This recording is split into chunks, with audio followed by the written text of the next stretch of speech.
예수님의 이름으로 감사 기도드립니다. 아멘. 한 가지 광고가 빠졌어요. 교회 운영위원회 예배 마치면 잠시 모이도록 하겠습니다. 왜냐하면 첫 주, 두 번째 주 이 지출을 아직 못했어요. 왜냐하면 운영위원회가 끝나야 지출할 수 있어서 못했으니까 또 있는 분들이라도 모이도록 하겠습니다. 기도하겠습니다. 예수 그리스도를 믿고 살아가는 우리 모두에게 하나님께서 주신 신령한 복이 우리에게 임하도록 성령님 역사해 주옵소서. 연약한 정도 주의 도구로만 쓰여지도록 도와주실 줄 믿고 우리를 구속하신 예수님의 이름으로 감사 기도드립니다. 사람이 항상 무엇인가를 새롭게 시작하게 될 때 크든 작든 앞으로 일들에 대한 걱정과 염려들이 생기게 된다고 합니다. 미래를 내다보고 보장할 수 있는 사람은 세상에 아무도 없기 때문입니다. 그래서 어쩌면 지금 새해를 시작하는 이때 우리에게 알게 모르게 때로는 불안함도 있고 걱정이 있을지도 모릅니다. 그러나 성도는 결코 불안해하거나 걱정할 필요가 전혀 없습니다. 왜냐하면 온 세상이 요동치고 흔들려도 천지가 변해도 예수 그리스도를 믿고 구원받는 우리에게는 결단코 흔들리지 않고 변하지 않는 안전한 보장이 되어 있기 때문입니다. 그것은 어제나 오늘이나 영원토록 변치 않으신 그리스도께서 우리와 함께 하시고 우리의 인생을 다 걸어도 안전하신 하나님을 모시고 살기 때문이다. 이 세상 모든 것이 사라지고 넘어질지라도 나는 하나님께 속하였으므로 결단코 망하지 않는다. 이러한 믿음이 저와 여러분 속에 늘 새겨져 가시기를 주님의 이름으로 축복합니다. 바울은 오늘 본문을 통해서 하나님의 부르심을 받고 믿음을 가진 성도들에게 무엇으로도 끊을 수 없는 그리스도를 향한 확고하고 견고한 사랑을 반문 형식으로 통해서 우리에게 변증하고 있습니다. 하나님과의 교제를 통해 살아가는 그리스도인들은 예수님께서 십자가를 지기까지 수많은 수모와 고통을 당하셨던 것처럼 우리에게도 그런 고난이 있기 때문이다 라고 말씀하고 있습니다. 왜냐하면 그리스도께서 고난을 받으심으로 그리스도인들에게 은혜를 베푸신 이유는 그를 믿고 그를 위하여 고난을 통해서 주시는 은혜를 깨닫게 하시기 위함이다. 그러니까 고난이 없으면 우리에게 은혜가 뭔지를 놓치기 때문에 하나님은 고난이라는 것을 통해서 우리에게 하나님의 더 깊은 사랑과 은혜를 깨닫게 하신다라고 말하고 있는 것이.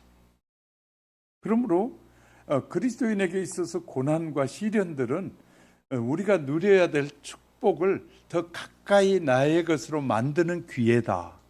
이렇게 성경은 우리에게 가르쳐 주고 있습니다. 자, 우리에게 어떤 이 내일에 대한 죽음이 다가온다고 할지라도 영원히 안심할 수 있도록 우리에게 보장해 주고 계신다. 인간은 항상 영혼에 대한 욕구로 인해서 혼자 힘으로 또는 이 세상의 어떤 것으로도 결코 그것을 만족시킬 수가 없다라고 말합니다. 그런데 하나님은 우리에게 영원한 것을 약속하고 보장해 주셨다. 그래서 오늘 하나님께서 부르신 성도들에게 주신 영원한 약속과 보장이 무엇인지 그 사랑을 살펴가는 시간에 저와 여러분의 더 큰 믿음으로 확고해져 가시기를 주님의 이름으로 축복합니다. 첫째, 구속을 통해 영원한 생명을 보장하셨다. 31절에 보니까 그런즉 이 일에 대하여 우리가 무슨 말을 하리요? 만일 하나님이 우리를 위하시면 누가 우리를 대적하리요? 첫사람 아담, 그는 자기의 책임을 져버리고 온 인류의 죄의 길을 갈 수밖에 없도록 만들었어요. 인류를 구원하기 위해서는 의의 길로 인도할 두 번째 아담이 필요했다고 말이죠. 그는 인간 가운데 한 사람이 아니라 인류를 대표할 수 있는 하나님의 아들이어야만 했다는 것입니다. 왜냐하면 구속의 역사란, 우리를 구속한 죄를 용서하신 그 사역이란 하나님의 능력이 필요하기 때문입니다. 그러면서도 그는 인류의 본성을 그 안에 집약시킨 인자로 우리에게 다가오셨습니다. 그렇지 않으면 한 사람이 희생이 많은 사람에게 영향을 미칠 수 없기 때문이다. 죄인인 우리는 다른 사람에게 영향을 미칠 수 없는, 죄가 없는 사람이 아니고는 다른 사람에게 영향을 미칠 수 없기 때문인 것이죠. 그래서 둘째 아담으로 하나님의 독생자 예수 그리스도가 이 땅에 오셨는데, 그는 죄 없이 고난과 죽음으로 모든 인류를 구원하는 일에 아름답게 사용되셨다. 그래야 그는 사망에 쏘는 것을 뽑아내고, 사망이 쏘는 것은 죽음이거든요. 사망이 모든 사람을 쏘는데 그것이 죽음인데, 그것을 뽑아내고 의로움으로 인류의 첫 열매로 부활하셔서 영광에 이르게 됐다. 그래서 히브리서 기자는 히브리서 5장 9절에 보니까 자기를 순종하는 모든 자에게 영원한 구원의 근원이 되셨다라고 쓰고 있고요. 또 히브리서 2장 10절에 많은 아들을 이끌어 영광에 들어가게 하시려고 십자가에 죽으셨다라고 말하고 있어요. 우리가 봤던 본문 바로 앞절 28절에 보면 우리가 알거니와 하나님을 사랑하는 자 곧 그 뜻대로 부르심을 입는 자들에게는 모든 것이 협력하여 선을 이루느니라. 하나님께서는 바울을 통해서 에베소 3장 11절에서도 영원부터 우리 주 예수 그리스도 예수 안에서 예정하신 뜻대로, 그러니까 우리를, 예수 믿는 사람들이 그냥 예수 믿는 줄 알았는데 하나님이 예전부터 뭐 했다 다 계획하셨다는 거예요. 저와 여러분이 예수 믿지 않으면 안 되게끔 하나님 계획하셨고, 근데 끝까지 거역하는 자에게는 심판이 임하지만 하나님은 어떻게 하든지 우리를 구원하기 위해서 수단과 방법을 가리지 않고 일하신 하나님이시다, 그 말이거든요. 이로하여금 그리스도와 함께 완전하게 하시고 하나님의 아들이 되게 하셨다. 그리스도의 일에 동참자로서 사망을 미리 아시고 영원전에 정하셔서 그 뜻대로 부르셨다. 우리는 우연히 예수 믿는 것이 아니라 하나님의 놀라우신 섭리하심 안에 이루어진 일이었다라고 말씀하고 있는 것입니다.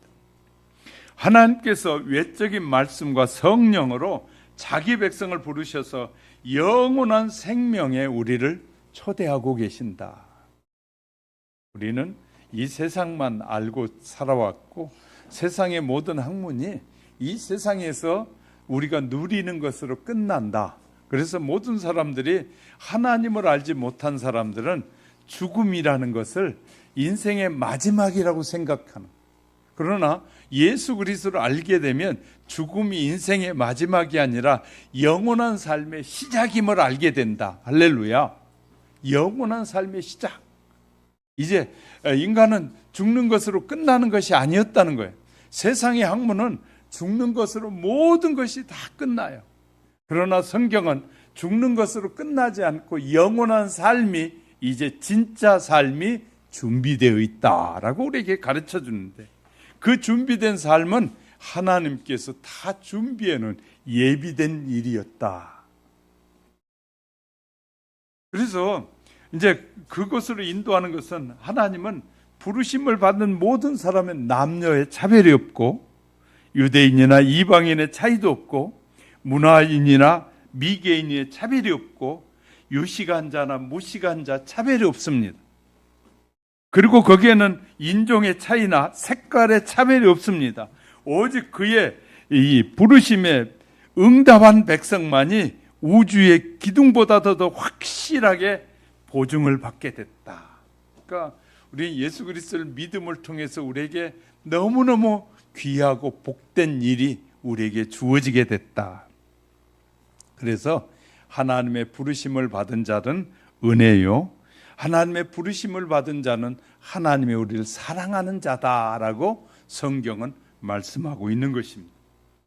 또한 본문 바로 앞에 30절에 보면 또 미리 정하신 그들을 또한 부르시고 부르신 그들을 또한 의롭다 하시고 의롭다 하신 그들을 또한 영화롭게 하셨느니라. 하나님의 선택에 한 점이라도 사사로운 감정이나 편파적인 요소가 없다 그 말이에요. 하나님께서는 누구든지 주 예수 이름을 부르고 그 그리스도 예수 안에 있으면 그에게 정죄함이 없다고 선언하고 있어요. 그러니까 하나님께서는 우리에게 예수 그리스도를 믿기만 하면 더 이상 아무 죄가 없다라고 인정하신다는 거예요. 하나님께는 그들을 부르시고 이를 의롭다 하시고 모든 죄를 멸하시고 용서하는 은혜를 우리에게 주셨다. 우리가 과거에 어떤 허물이 많다고 할지라도 하나님은 그 허물을 보시지 않고 우리 안에 예수 그리스도를 믿는 믿음을 보시고 우리의 모든 허물들을 다 용서하신 하나님이시다. 왜냐하면 우리가 이 세상에서는 우리가 서로 부부로 살고 관계를 가지고 살지만 하나님의 나라에서는 다 동등한 하나님의 자녀로 삶을 누리게 되기 때문입니다. 그래서 하나님께서는 이 세상에 70억이나 되는 수많은 인구 중에서 똑같은 사람이 하나도 없습니다. 세상에 수많은 이 비디오 카메라들이 CCTV가 사진을 찍고 있는데 똑같은 사람이 하나도 없다는 거예요. 얼마나 하나님께서 우리를 정결하게 아주 고급스럽게 만드셨는지 몰라요. 우리를 고급스럽게 만드셨는데 믿음이 없는 사람은 하나님의 만드신 고급스러운 우리를 자꾸 바꾸려고 하는, 바꾸려고. 그래서 이 오늘날 성령은 하나님이 주신 기술이 아니라 마귀가 사람들에게 버치고 있는 일이에요. 왜? 하나님이 아름답게 만드신 피조물을 바꾸는 일을 하고 있잖아요. 성령이 사람들에게 이 강남에 성령하기 위해서 외국에서도 많은 사람들이 와요. 성령하러. 근데 우리가 알아야 될 또 중요한 사실은 성령하고 그전보다 잘못된 사람이 너무 많은데 잘못된 것은 방송에 안 나온다. 그러면 잘된 것만 나온다. 방송에. 그러니까 사람들은 다 성령만 하면 잘 되는 걸로 착각하는 거예요. 마귀는 사람의 성품도 바꾸고 겉모습도 바꾸고 다 바꾸도록 하나님이 창조하신 하나님이 우리를 만드시고 이렇게 말씀하시죠.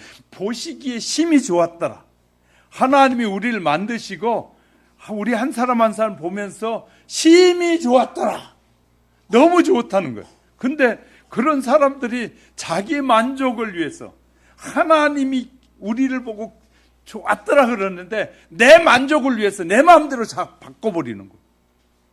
성도 바꾸고 다 바꿔버리는. 하나님이 보시기에 정말 가당치 않는 일들을 많이 하고 있다. 그러니까 우리가 잘 알아야 돼요. 세상이 어떻게 흘러가고 있는지. 세상은 하나님의 뜻을 저버리게 하려고 모든 사람들이 하나님의 뜻을 방해하게 하려고 갖가지의 것들을 개발하게 하고 해서 사람들이 그것에 빠져들게 하고 있다. 이제 이 남의 자녀를 데려다 양자 아니고 그냥 내가 몸에서 낳은 자녀가 다른 사람을 보고 자꾸 아빠, 엄마하고 쫓아다니면 속 상할까요? 안 할까요? 하나님이 그런 마음에 하나님이 우리를 창조하고 만드셨는데 자꾸 우상도 아닌 곳에 가서 그것에 가서 아빠, 엄마, 당신이 최고야, 돈이 최고야 그러고 다니까 하나님이 마음이 상해. 부모를 존중히 여기고 소중히 여기기보단 돈을 더 소중히 여기는 자식이 있으면 부모의 마음이 아주 불편해져. 명예를 더 소중히 여기더니 이 부모를 아주 전시하는 사람들이 있어. 서울대학까지 보내가지고 변호사가 되고 서울대학을 나와가지고 판사가 됐는데 그 어머니는 시골에서 그냥 힘들게 일해서 그렇게 해서 보내놨더니 결혼도 부모님도 알리지 않고 결혼도 해버리고 어느 집에 사는 집을 찾아갔더니 문전박대라고 내보내는 그런 자식이 얼마나 부모의 가슴에 못을 박는 것일까요? 우리가 하나님을 하나님으로 바로 인정하지 않으면 하나님의 마음에다 못을 박는 것과 똑같은 짓이에요. 그러니까 우리가 외적인 것들 또 우리의 마음의 중심에 하나님만을 사랑하고 하나님이 기뻐하신 뜻만을 위해서 우리를 부르시고 만드셨는데 이 만드신 그 하나님의 뜻과는 전혀 상관없는 삶을 사니 하나님이 얼마나 하나님 불편하신지 몰라요. 그래서 하나님은 너희가 나 외에 다른 것을 좋아하면 다 그것은 우상이고 너가 신처럼 여기는 것이다. 이렇게 말씀하시는 거예요. 우리는 우리의 삶을 만드신 나를 만드신 뜻에 따라 하나님을 가장 기뻐하는 삶으로 섬겨야 돼. 자녀들이 그 부모를 우습게 여기는 것처럼 오늘날 수많은 하나님의 자녀들이 하나님을 우습게 여기며 산다 그 말이에요. 하나님 미리 정하신 뜻을 따라 자녀들이 태어날 때 엄마들은 죽을 둥말둥하는 고통을 통해서 자녀가 태어나잖아요. 그리고 마른 자리, 더러운 모든 것을 다 정리해 줄 자. 그리고 살아갈 조건을 다 만들어줘요. 자녀들에게. 그렇게 해서 길러놨는데 성장하더니 다른 사람을 좋아하기 시작하는 얼마나 슬픈 일인가. 그래서 하나님 계속해서 바울을 통해서 오늘 본문 33절에도 보면 누가 능히 하나님의 택하신 자를 송사하리요 하나님이 의롭다 하신 일을 누가 송사할 수 있겠느냐.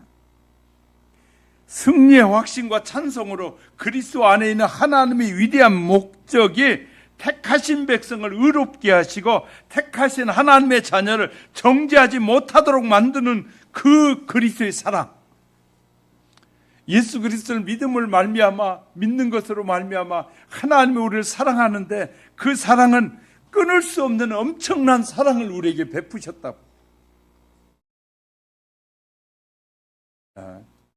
지금은 아니지만 9세대 전쟁은 이 전쟁하고 나면 전리품을 가지고 와요. 그러면 전리품을 가지고 오면 모든 백성들이 그 전리품을 나누는 것처럼 전리품을 가져왔다고 내가 전쟁에서 가서 전리품 많이 빼앗았다 내 것이 아니에요. 전리품을 가져오면 그 군대 전 가족의 것이 돼서 다 분배되어졌다는 거예요. 옛날에는 그런 것처럼 우리를 택하신 자가 누가 대적할 수 있어? 누가 능히 송사할 수 있는? 누가 정죄할 수 있겠느냐? 하나님이 용서했는데 누가 우리에게 그럴 수 있겠느냐? 요새 재판관들은 이 진보냐 보수냐에 따라서 재판의 성향이 달라져요. 그러니까 결국 재판관도 이 검사들도 이제는 사람들이 인정하지 못하는 거예요. 공정한 재판을 해야 되고 공정한 이 모든 일을 공정하게 해야 되는데 공정하지 못한 것 때문에 검찰이 사람들로부터 바뀌어야 된다고 이제 자기들에게 주었던 권위를 다 빼앗아 버리기 시작해요. 왜? 치우쳐서 좌로 우로 자고 치우치기 때문에 문제가 되는. 대한민국에 살면서 북한을 추종하는 사람들이 되니까 자꾸 문제가 되는 거예요. 대한민국에 사는 직분자가 대한민국을 유익하게 하게 해야 되는데 적을 유익하게 하는 일에 쓰여지고 있다면 그건 심각한 문제거든요. 심각한 문제 아니겠어요? 우리가 누려야 될 축복을 누리지 못하게 되는 것이에요. 이런 것들이 가장 큰 문제인 거예요. 인간의 이 시간, 인간에게 주어진 시간은 대통령이든 장관이든 누구든지 눈 깜짝할 사이에 지나가 버린. 대통령도 5년 금방 지나가 버린. 그러나 예수 그리스도를 믿고 영접한 자는 영원한 생명이 보장됐다. 그래서 요한복음 1장 12절에서 영접하는 자, 곧 그 이름을 믿는 자들에게는 하나님의 자녀가 되는 권세를 주셨으니, 또한 로마서 10장 10절에서는 사람이 마음으로 믿어 의에 이르고 입으로 시인하여 구원에 이르느니라. 이렇게 우리에게 자세하게 어떻게 구원을 이루는지를 설명해 주고 있어요. 예수님이 육신의 몸을 입고 세상에 오신 것과 그 고난의 십자가를 지신 것이 바로 이 근원적인 문제를 해결해 주시기 위해서 오셨다는 거예요. 고로 이 시간에도 자신의 죄인임을 시인하고 회개하고 예수 그리스도를 마음으로 믿고 입으로 시인하면 구원을 받는다. 언제든지 구원을 받을 수 있다. 영생을 주신 조건은 성품이 좋아서도 아니고 능력이 많아서도 아니고 선행을 많이 해서도 아니라 그 말이에요. 우리가 잘 알아야 되는 거, 구원만 가끔 아니 어떻게 저 사람이 예수를 믿었어? 그런 사람들이 있어요. 어떻게 저런 성품의 사람이 예수를 믿었어? 그런데 그런 성품도 예수를 믿기만 하면 하나님이 은혜를 베풀어 주신다. 여러분이 기독교 방송을 보신 분은 알겠지만 기독교 방송에 보면 가끔 연예인들이 나와서 뭐 간증도 하고 그런 분들 보면 뭐 별 사람들이 다 나와요. 저도 텔레비에 나왔는데, 기독교 방송에는 저도 나왔는데 봤다는 사람이 별로 없는 것 같아요. 왜? 기독교 방송 안 보니까. 우리 신년 할애 때 기도하는 것을 사진을 카메라가 찍어가지고 뉴스로 막 내보냈더라고요. 그래요. 다른 목사님이 캐첩을 해가지고 그걸 보내왔어요. 그러니까 방송에도 나갈 수 있어요.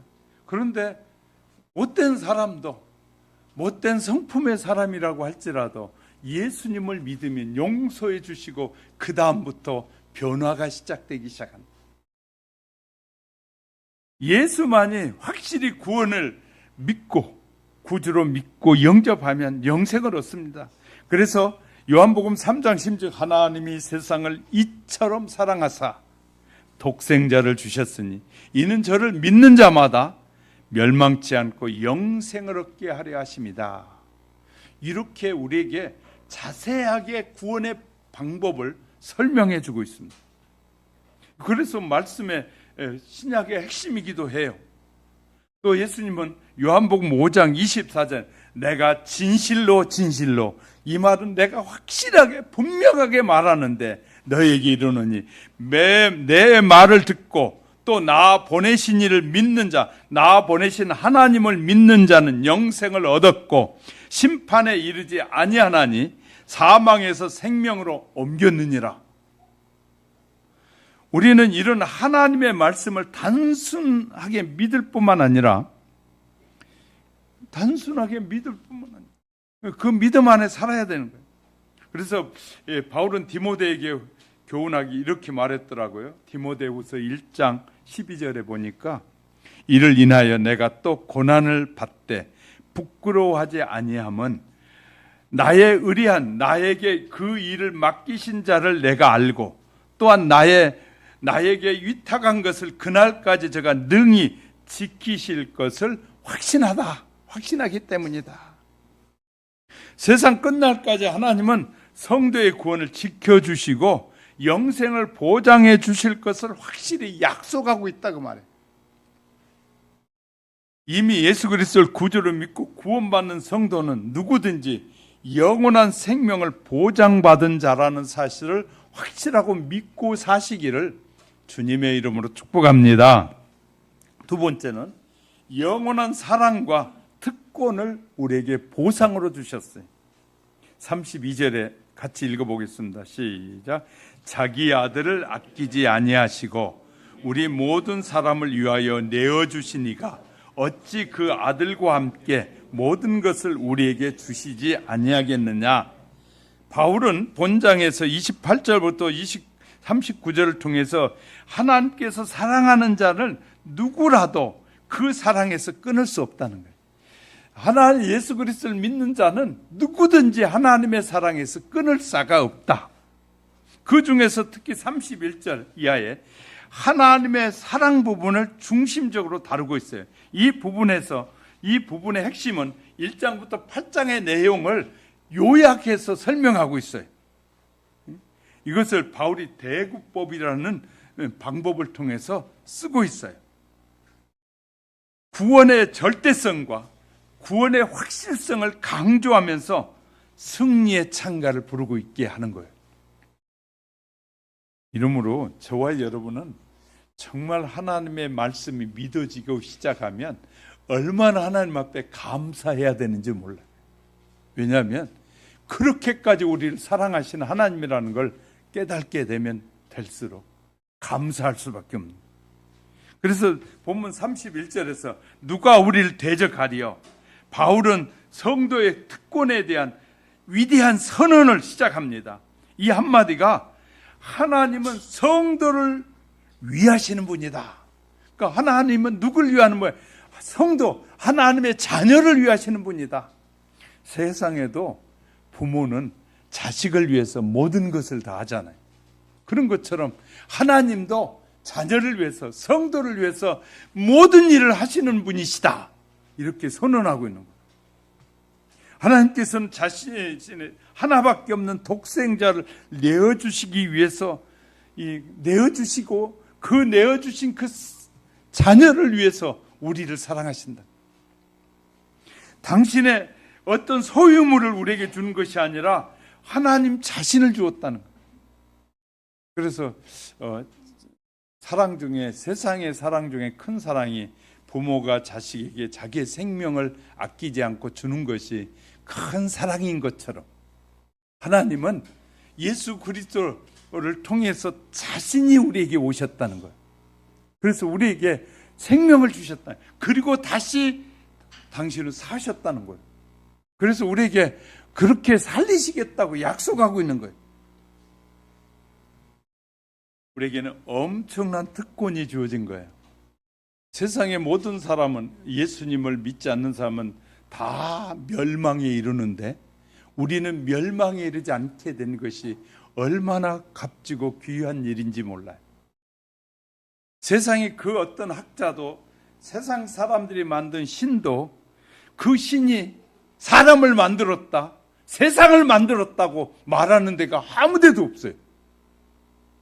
근데 성경은 하나님이 세상을 누가 만들었느냐? 하나님이 만드셨다고 말하고 있어요. 하나님이 만드시는데 사람을 가장 나중에 만든 것은 우리에게 필요한 모든 바운더리를 다 만들어 놓으시고 우리가 먹고 살고 누릴 수 있도록 다 만드시고 난 다음에 사람을 만드셔서 그 모든 하나님이 만드신 걸 잘 관리하라고 하셨다. 엄청난 일입니다. 임신하게 되면 엄마는, 아빠는 그 아이가 태어날 날을 준비하고 막 별걸 다 사다 놔가지고 태어나자마자 그에게 가장 좋은 것을 먹이고 입히기 시작해요.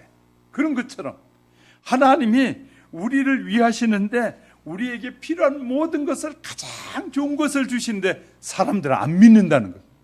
그 약속을. 하나님은 약속대로 역사하신 하나님, 약속을 믿는 자에게 믿는 대로 역사하신 하나님. 할렐루야. 그래서 먼저 약속을 주시는 거예요. 내 말을 믿으라는 거예요. 그러면 기적이 일어나리라. 나를 믿으라. 그러면 내가 너를 도우리라. 그런데 내가 도울게, 너는 믿으라. 그렇지 않아요. 하나님은 나를 믿으라. 여호와를 믿으라, 예수를 믿으라, 성령님을 믿으라. 그러면 너희에게 필요한 모든 것을 공급해 주리라. 이렇게 말씀. 그러니까 100% 믿으면 100% 오고, 50% 믿으면 50%가 오고, 10%만 믿으면 나머지는 자기가 다 책임을 져야 되는 거예요. 우리가 하나님을 믿고 사는 게 얼마나 소중한 일인지 몰라요. 그러면서 33절, 누가 송사하리요? 송사란 재판의 첫 단계로 검사가 죄의 혐의를 주장해서 이 피해자를 재판부에 기소하는 것이 송사 아니겠어요? 그런데 대적하는 사탄이 하나님 앞에서 그러한 일을 했다 그 말이에요. 누가? 사탄은 하수인을 끊임없이 성도의 신앙과 행함 사실들이 모순이 있다라고 자꾸 하나님 앞에 아뢰는 거예요. 그들은 결코 목적을 달성할 수 없다. 그래도 목적을 달성할 수 없어요. 왜? 재판관은 하나님이시니까. 비록 인간이 죄를 지었다 할지라도 재판장이신 하나님께서 성도의 죄를 사해해 주면 사탄이 더 이상 할 말이 없다는 거예요. 재판관에게 주어진 것은 심증과 그 다음에 뭐냐면 물증과 심증을 통해서 재판을 하게 돼 있거든요. 재판관에게 주어진 고난이 있거든요.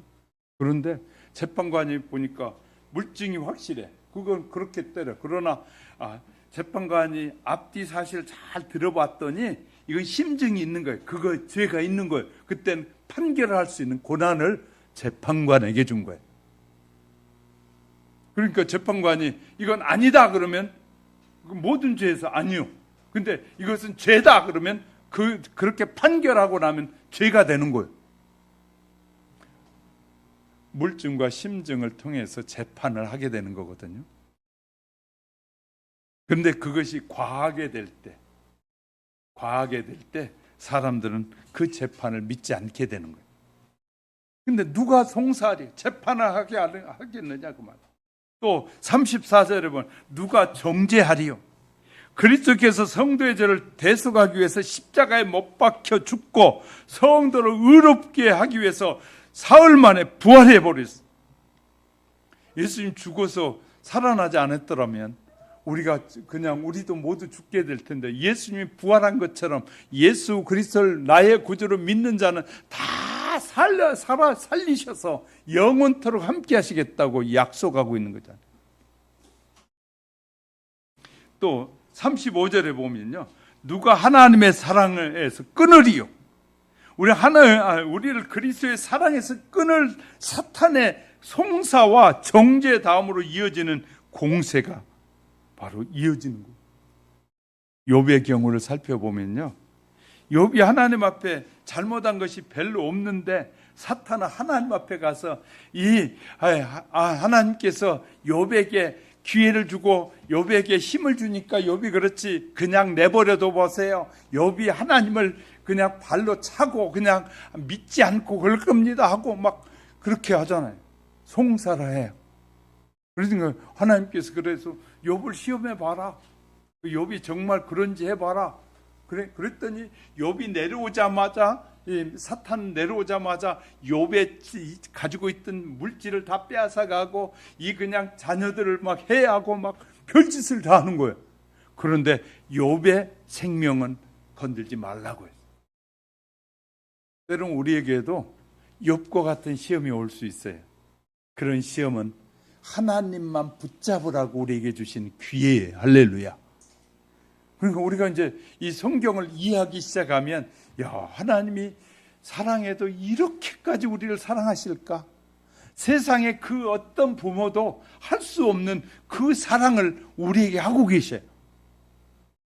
그래서 하나님의 사랑을 알면 알수록 너무너무 감사할 수밖에 없는. 사탄은 하나님이 허락하지 않으면 결코 성도를 마음대로 해하거나 다치게 할 수 없어요. 시험에 빠지게는 해요. 가난한 사람들이 물질에 대한 시험은 정말 힘든 시험이거든요. 돈이 없는데 거기에다 계속 가난해지면 이 시험이 아주 힘들어요. 근데 그 시험을 딱 지나고 나면 하나님이 필요한 물질을 공급하시기 시작해. 얼마나 놀라운지 몰라요. 그래서 바울은 이 28절에서 하나님을 사랑하는 자, 그 끝대로 부르심을 입은 자들에게는 모든 것이 협력하여 선을, 하나님과 사람들의 협력을 통해서 아름답게 만드신 분이 하나님. 그런데 우리가 믿음이 없을 때 하나님이 우리에게 필요한 모든 것을 주면 하나님에게서 다 떠나버린다는 것. 이해가 되셨습니까? 수많은 사람들에게, 이 한국교회도요, 초창기에 예수 잘 믿는 사람들, 복 받은 사람들 많이 있거든요. 복을 많이 받았는데 교회를 떠난 사람이 참 많아요. 물질적인 복이 하나님의 복이라고 착각한 사람들이 많은 거예요. 영적인 복이 뭔지를 모르고 떠난 사람이 많이 있어요. 그리고 교회를 공격하는 수많은 사람들이, 하나님의 은혜를 경험한 사람들이, 이 겉만 아는 사람들이 하나님의 교회를 공격하는 거예요. 제가 지난번 말씀드렸잖아요. 인천의 장로가 세상에 교회 폐지법을 자기가 앞장서 가지고 말했다는 거. 그 교회에서 난리가 났어요. 장로가. 직분자가 그 정도 하면 심각한 문제잖아요.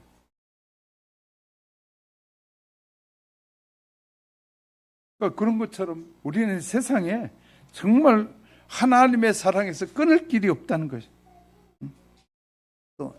그래서요, 바울은 그렇게 말하고 있어요. 하나님의 선하심과 인자하심이 영원하다고 말하면서, 다윗도 하나님의 선하심과 인자하심을 깨닫고 나서 하나님이 나를 사랑하시는 걸까? 우리는 그런 생각이 들 때가 많아요. 고난이 계속 되잖아요. 하나님이 나를 사랑하는 걸까? 사랑하지 않는 것일까? 고민하는 사람들이 많아요. 믿음이 어릴 때는. 그런데 믿음이 우리 안에 하나님의 말씀이 확고하게 들어차면 시련이 오든 고난이 오든 늘 행복해지는 거예요. 왜? 하나님이 그 다음에 주시는 것이 무엇인지를 알기 때문에, 약속을 알기 때문에. 하나님의 약속을 알게 되면 두려워할 일이 전혀 없는 것이에요. 영국의 한 광산에서 48명의 광부가 사망한 일로 유족들이 몰려와 막 슬피 울고 있었습니다. 우리나라 비행기 사고로 159명인가요? 죽었잖아요. 그 일로 지금도 난리잖아요. 그런데 그때 영국에서는 이때 스탠리 존슨 목사님에게 위로의 말을 해달라고 부탁이 들어와서 그 목사님이 가서 이제 위로하러 갔어요. 48명의 광부의 가족들이 다 모여있는 그곳에서 그는 이 성경책을 딱 펼치더니 성경책에 어머니가 만들어준 책꽂이가 있었는데, 책꽂이, 어머니가 손수 떠가지고 이렇게 만든 책꽂이가 성경에 꽂혀있는 책꽂이를 딱 들고 성도들에게 이렇게 말하는 것이었습니다. 이것은 나의 어머니가 술을 놓아 내게 주신 것입니다. 이 책꽂이 한쪽을 보면 실로 수놓은 뒷면이 엉망진창입니다. 그러나 다른 쪽을 뒤집어 보면 글씨가 있는데, 하나님은 사랑이시다라는 글씨가 예쁘게 수놓아 있습니다 라고 말하면서 이렇게 계속해서 이렇게 말합니다. 우리가 인생을 살면서 비극을 만날 때는 왜 이런 일이 일어났으며 그 의미가 무엇인지를 이해할 수가 없지만, 다만 뒷면을 보면 그것을 알 수 있습니다. 그때 우리는 모든 것이 나에게 최선의 결과를 가져오게 하시는 하나님의 사랑이 있다는 사실을 알게 될 것입니다. 책꽂이 앞면에는 하나님의 사랑이, 하나님은 사랑이시다. 뒷면에는 막 어지럽다는. 그러니까 우리가 살아가는 삶에서 한쪽은 하나님의 사랑이고 한쪽은 어지럽는데, 그것이 지나고 보면, 조금 지나고 나면 하나님이 영원하신 하나님의 사랑을 신뢰할 수밖에 없는 것을 여러분이 알게 될 것입니다. 지금 소천하신 것 때문에 슬퍼하기보다는 하나님의 섭리가 있음을 여러분이 기억하시면 훨씬 더 여러분의 마음이 위로가 될 것입니다. 그 말을 했다는 거예요. 그랬더니 온 그곳에 오던 분들이 위로를 받았다고 합니다.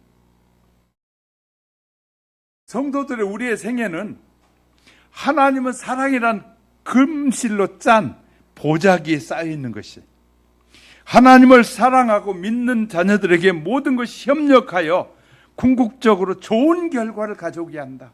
하나님은 결과적으로 많은 고난과 시련 가운데서도 좋은 결과를 가져오게 만드시기 위해서 하나님은 그 일을 허락하시기도 하고 계획하시기도 하고 그 일을 펼쳐가고 계신다. 그래서 제가 우리 강 집사님에게도 그런 말을 했어요. 하나님의 뜻이 있을 겁니다. 하나님의 뜻이 있어요. 그럼 하나님의 뜻을 우리가 찾으려고 애를 쓰셔야 돼. 하나님, 그러면 이 일을 통해서 내가 하나님의 나라에 가는데 방해가 될 때 하나님은 그 자녀를 구원하기 위해서 그를 방해하는 자를 걷어내줘야 되잖아요. 그래야 헤쳐나올 수도 있잖아요. 그런 일이 한두 건이 아니에요. 우리를 수많은 하나님의 백성의 삶에서 이 가로막고 그 백성이 하나님만을 찾아야 되는데 찾지 못하게 막 얽어매는 수많은 얽어맨 것들을 하나님이 때로는 다 걷어주시는 거예요. 그 이제 단계 수준에 이르래 저와 여러분의 믿음이 하나님이 이런 것을 베푸시고 계시는구나가 이렇게 깨달아지는 때가 오는 거예요. 그는 그것을 깨달아지기 위해서는 믿음이 필요한 것이, 하나님의 약속을 믿고 믿으면 하나님의 말씀 속에서 하나님이 이런 은혜를 내게 주시려고 잠시 잠깐의 세상적 육신적 기쁨이 아니라 영원한 기쁨을 누리게 하시려고 하나님이 그 일들을 하셨구나라고 깨달아질 때 그 일을 통해서 연약한 나를 구원져 주시고 구원해 주신 그분 앞에 정말 마음을 다해서 찬송하게 되고 감사하게 되는 거. 할렐루야. 믿고 싶다고 믿는 거 아니잖아요. 믿고 싶다고 믿고 안 믿고 싶다고 안 믿어지는 것이 아니라 하나님이 때로는 환경을 통해서 얽어매서라도 끌어가게 하신 하나님, 믿을 수밖에 없게 만드신 하나님, 그런 하나님의 사랑. 그래서 하나님을 사랑하고 그 뜻대로 부르심을 입은 자들에게는 모든 것이 협력하여 선을 이루게 하신 하나님의 섭리를 보는 영적인 눈이 열려지시기를 주님의 이름으로 축복합니다. 세 번째는 우리에게 영원한 천국과 거할 처소가 보장됐다. 우리가 서울에 저도 벌써 60년 서울에 올라온 지가 근 60년이 됐는데 60년 전에 서울에 와서 집을 하나 얻어보는 것은 참 꿈 같은 얘기잖아요. 그래서 우리가 집을 한 채 내가 갖고 내 것으로 만들어 놓고 사는 것이 참 꿈이잖아요. 지금도.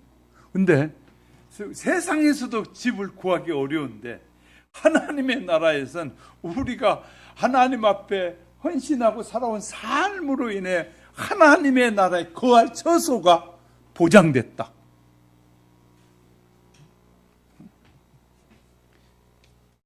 저도 장가 가자마자 그냥 이 지하방에서 우리도 어렵게 시작을 했어. 근데 지하방에 그냥 어렵게 시작했어. 그때 저에게 그 집 주인이 이제 길거리 쓰시는 분이거든요. 풍납동에. 그 길거리 청소하시는 분인데 그분이 저한테 이런 말을 하더라고요. 전도사님은 그래도 앞으로 꿈이 있잖아요. 우리는 꿈이 없어요. 그러더라고요. 그분은 알더라고요. 그때 제가 전도사니까 전도사님의 꿈이 있잖아요. 우리는 꿈도 없어요. 그분은 그 집 주인이요. 제가 우리 많이 어려우니까 좀 싸게 해주세요 그랬더니 전도사님은 그래도 앞으로 꿈이 크잖아요. 좋잖아요. 우리는 꿈도 없어요. 그때는 잘 몰랐는데 지나고 나서 보니까 그 말이 맞는 말이었구나. 우리에게는 하나님이 우리를 돌보시고 우리를 축복하신 하나님이 계시니까. 다만 우리가 얻지 못한 것은 우리가 뭐하지 않아서요? 구하지 않았어. 찾고 구하지 않고 믿고 구하지 않으니까 우리가 어렵게 산 것이지, 우리가 믿고 구했으면 하나님 우리에게 필요한 모든 것을 더해 주신 하나님이잖아요. 그래서 이 38절 9절을 볼까요? 같이 읽어봅시다. 시작. 바울이 말합니다. 내가 확신하노니 사망이나 생명이나 천사들이나 권세자들이나 현재 일이나 장래 일이나 능력이나 높음이나 깊음이나 다른 어떤 피조물이라도 우리를 우리 주 예수 그리스도 안에 있는 하나님의 사랑에서 끊을 수 없느니라. 절대 끊을 수 없다는 거예요. 그러니까 끊을 수 없는 하나님의 사랑을 안다면 여러분은 행복한 사람이 돼요. 행복한 사람. 아무리 내가 멀리서, 하나님께서는 그냥 고통과 고난을 통해서 반드시 돌아오게 하신 하나님. 그거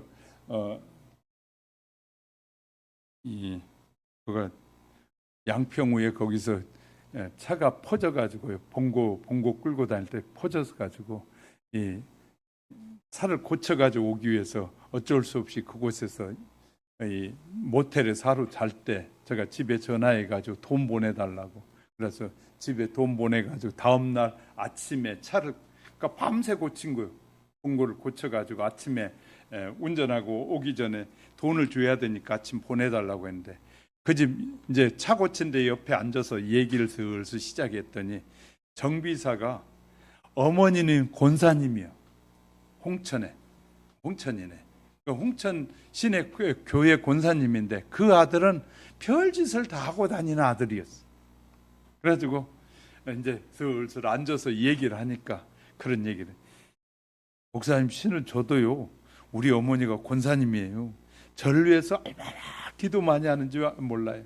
제가 교통사고를 3번을 당했는데 차가 완전히 망가져가지고 폐차했는데 그때마다 몸이 하나도 상한 적이 없이 깔끔하게 빠져나왔다는 거예요. 어느 때는 차가 부딪히면서 문이 그냥 튀쳐나오면서 그 문과 함께 자기가 튀어나왔다는 거예요.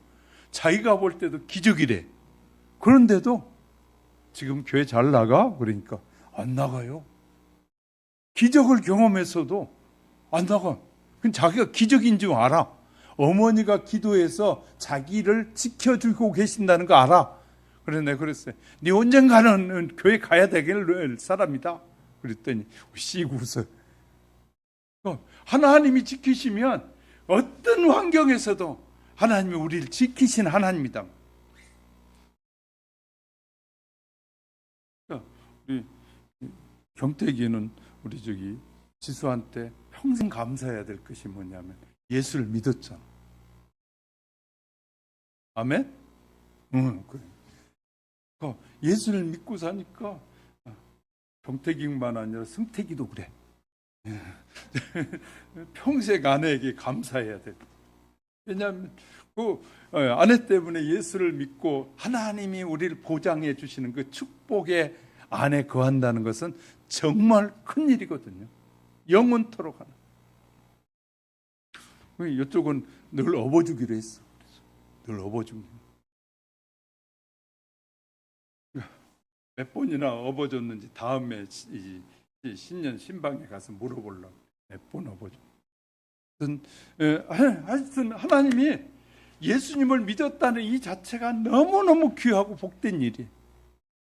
왜냐하면 하나님께서 그런 은혜를 주셨습니다. 세상에 사망이나 생명은 인간이 존재하는 상태에 대한 것인데요, 그리스도의 그 사랑에서 결코 끊을 수 없다는 거예요. 천사와 권세자들도 끊을 수 없다는 거예요.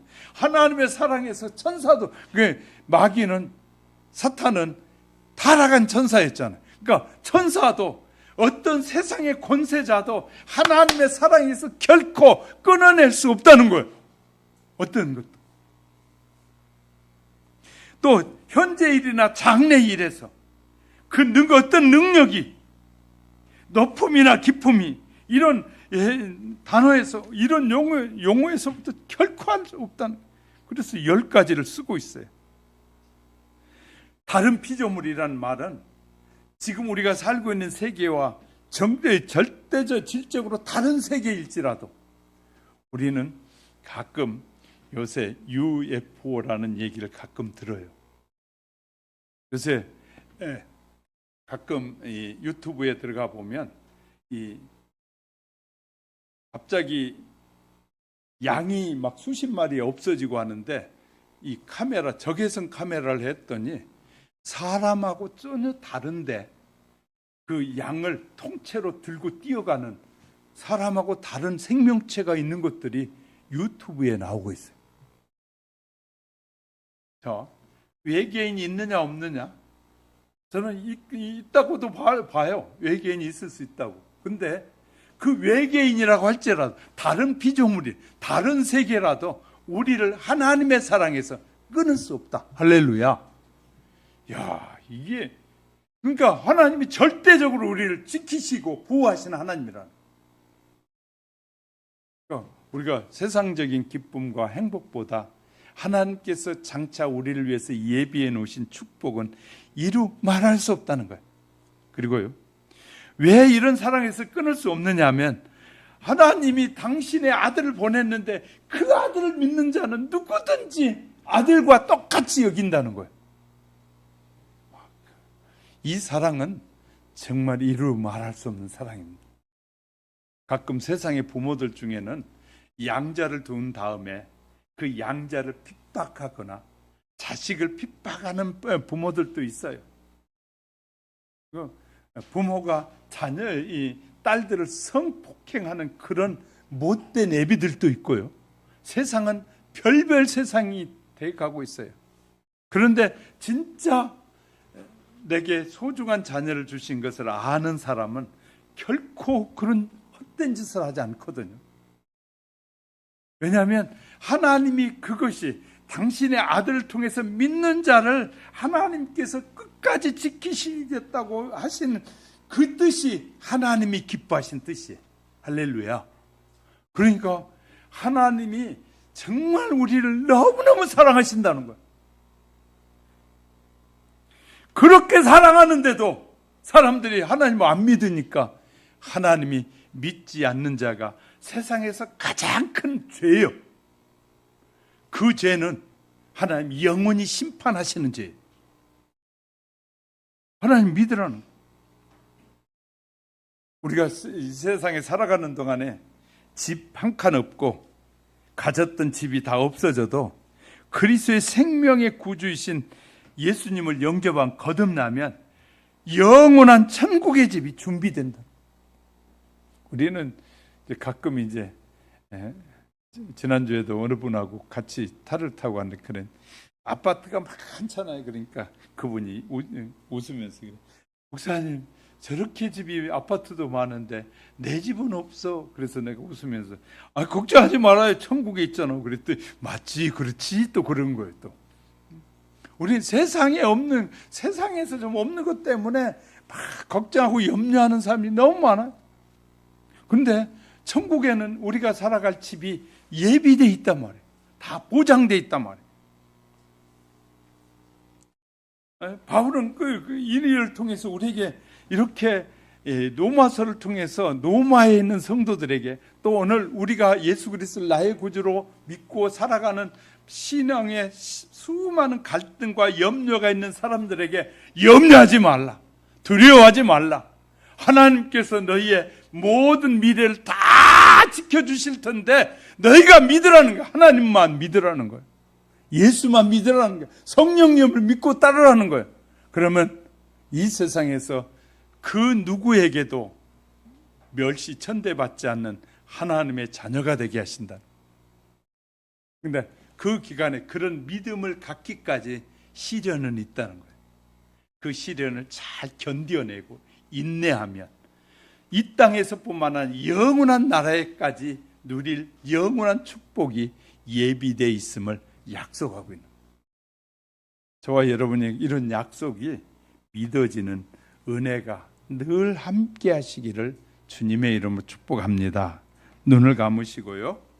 성도 여러분, 그리스도를 믿음으로 영생을 얻는다는 것, 독생자를 주신 하나님의 사랑은 영원히 변치 않는다는 것, 모든 것이 협력하여 선을 이룬다는 사실과 천국의 영원한 집이 준비되어 있다는 이 확고한 약속과 보장이 여러분의 마음에 흔들리지 않도록 우리에게 믿음을 주시고 더 주님을 남은 생애 동안 잘 섬기겠노라는 여러분의 고백을 들으시고 하나님이 그 고백대로 축복해 주실 것입니다. 우리 잠시 하나님 앞에 그런 고백의 기도를 잠시 드리겠습니다.